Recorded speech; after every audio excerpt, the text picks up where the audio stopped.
Burning feet syndrome एक set of symptoms होता है बॉडी में, ख़ासकर पाँव को क्या होता है, रात के टाइम जलते हैं, उनमें हीट पैदा हो जाती है। और कई लोग तो इतना हीट उसमें पैदा हो जाती है वो वॉशरूम में जाके आइस वाले टब में अपने पाँव रखते हैं ताकि जाके उनका वो सेंसेशन रिलीफ हो जाती है।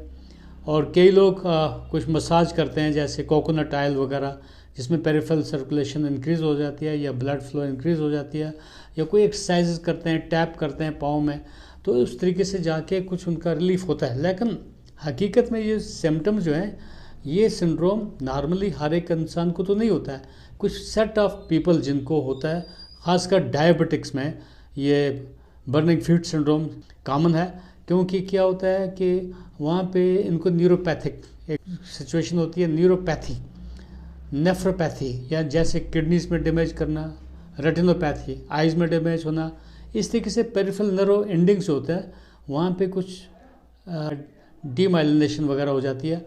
और वहाँ पे जो फाइन नर्व एंडिंग्स में न्यूरोपैथिक पेन स्टार्ट हो जाता है।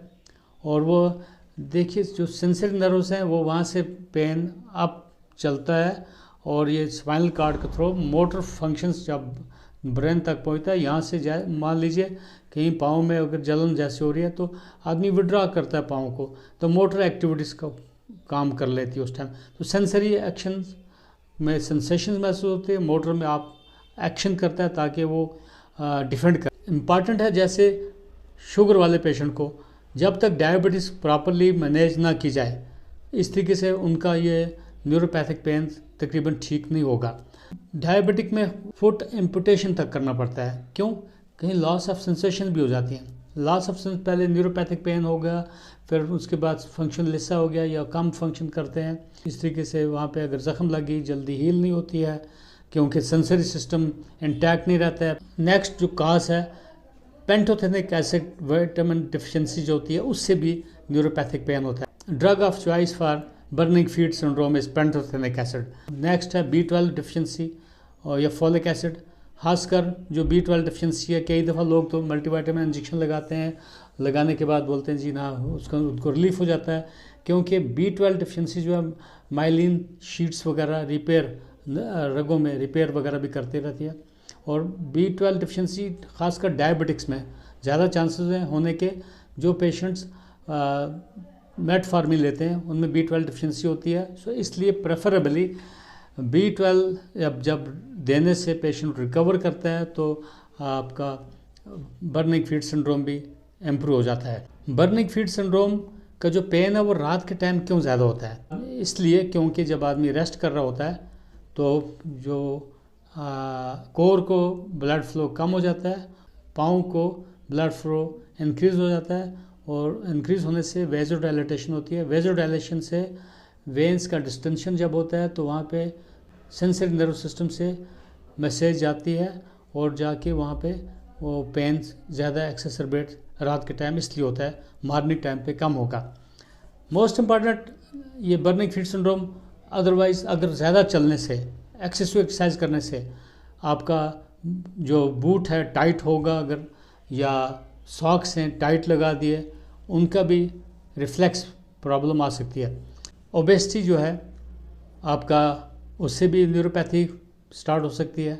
शियाटिका या रेडिकुलोपैथी, जहाँ पे भी नर्व्स एंडिंग जो है उनको डैमेज जब कर लेते हैं, और ज़्यादा से ज़्यादा ये sensations of pain and burning हो सकती है। इस तरीके से टिंगलिंग है, पेन प्रिकिंग वगैरह भी है, ये भी न्यूरोपैथी की सिम्टम्स हैं। शियाटिका में पर्टिकुलर कोई ख़ास रगों पे इफेक्ट कर लेता है, तो वो रगों पे जो पड़ता है इफेक्ट, रेडिकुलोपैथिक पेन, इंटेंस पेन हो सकता है। बर्निंग फीट सिंड्रोम जो है हाई यूरिक एसिड की वजह से भी आ सकता है। फर्स्ट टार्सो मेटाटार्सो जॉइंट जो होता है वहाँ पे भी स्वेलिंग भी हो जाती है, नर्व सिस्टम पे भी अफेक्ट करता है। हाइपोथायराइडिज्म, वो उनमें भी ब्लड सर्कुलेशन या मेटाबॉलिज्म स्लो हो जाता है, सो न्यूरोपैथिक पेन होगा, सेंसरी सिस्टम में प्रॉब्लम पड़ती है और बर्निंग फीट सिंड्रोम होता है। ड्रग्स इंड्यूस्ड जो है, ख़ासकर कीमोथेरेपी जो है, एंटी कैंसर ड्रग्स जो चल रही होती हैं, उनमें क्या है कि न्यूरोपैथिक पेन ज़्यादा होता है। पर्टिकुलर किसी ड्रग से ज़्यादा पेन होगा, न्यूरोपैथिक पेन ज़्यादा होगा, और B12 की भी डिफिशिएंसी साथ में हो जाती है, सो उस वजह से ज़्यादा न्यूरोपैथिक पेन्स होते हैं। और पेशेंट्स आन एंटी ट्यूबरकुलोज ड्रग्स, उसमें कुछ ख़ास ड्रग्स होती हैं INH वगैरह, जिसमें कोई पायरिडॉक्सिन वगैरह भी दिया जाता है ताकि न्यूरोपैथी ना हो। इस तरीके से बहुत सारी इम्यूनोसप्रेसिव ड्रग्स, उनके साथ भी न्यूरोपैथिक पेन्स डेवलप हो जाता है, न्यूरोपैथी होती है। हेपेटाइटिस C वायरल इन्फेक्शन की वजह से टर्मिनल स्टेज में उनको भी न्यूरोपैथी होगी। HIV पर्टिकुलरली उनमें जो HIV की जो मेडिसिन हैं उनके खाने से भी न्यूरोपैथी होती है, लेकिन वो ओवरकम करने की उसको ट्रीटमेंट को स्टॉप नहीं करना होता है।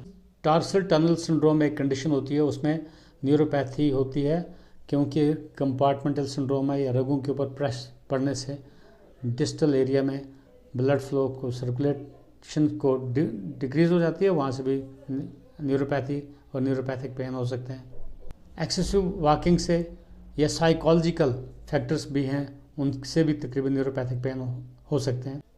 हाइपरटेंशन पोरली कंट्रोल्ड, उससे भी न्यूरोपैथिक पेन हो सकते हैं। औरतों में खासकर पोस्ट मेनोपॉजल में न्यूरोपैथिक पेन हो सकते हैं, बर्निंग फीट सिंड्रोम हो सकते हैं, ऐसे भी उनको हार्ट फ्लशेस ज़्यादा होते हैं। विटामिन D डिफिशिएंसी से न्यूरोपैथिक पेन हो सकते हैं। ये आसान है, B12 और फॉलिक एसिड डिफिशिएंसी को अगर हम लेबॉरेटरी में टेस्ट करके देख लेंगे तो मालूम होगा कि B12 या फॉलिक एसिड डिफिशिएंसी है, तो उसी तरीके से उसको ट्रीटमेंट करने की ज़रूरत है। सार्कोइडोसिस या rheumatoid arthritis related peripheral neuropathy होगी। एनीमिया इटसेल्फ, खून की कमी होने की वजह से भी न्यूरोपैथी और बर्निंग फीट सिंड्रोम होगा। खासकर टिंगलिंग सेंसेशंस या प्रिकिंग सेंसेशंस कॉमन होता है एनीमिया में। एल्कोहलिक न्यूरोपैथी कॉमनली नोन है, उसको अवॉइड किया जाना चाहिए। क्रॉनिक किडनी डिजीज़, उनमें भी न्यूरोपैथी होती है, वो क्रॉनिक किडनी डिजीज़ को मेंटेन रखना, ट्रीट करना।